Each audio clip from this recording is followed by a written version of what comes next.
Welcome to the Learning Pines YouTube. We hope this video helps. You start by locating QuickShare now, open settings immediately and do not delay. Once done, check the tray icon or system menu to confirm the app is active and stop any current transfers. Transfers will block closure. Make sure you have admin access if corporate policy restricts changes. This saves time. If prompted, note which account is using QuickShare so you can sign it out. These first actions prevent stuck sessions and let you close the service cleanly. Now stop the service step by step. Right-click the tray icon and choose Stop or Exit. This is the fastest path. If no tray icon, open the QuickShare app, select Sign Out and then close the main window. This ensures background sync halts.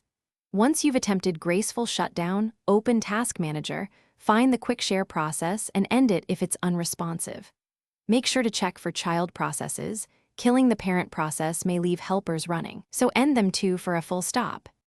Finish by disabling Auto Start so QuickShare does not reopen on boot. Do this in the app settings or in the system startup list. Once disabled, restart the device to confirm the service does not return. If QuickShare still appears, clear the app cache or reinstall the app. This fixes corrupted configs. One key troubleshooting tip: if transfers reappear, check another logged-in device linked to the same account. Sign out there too, because synced sessions can trigger automatic restarts. Thanks for watching. Consider subscribing if we helped you.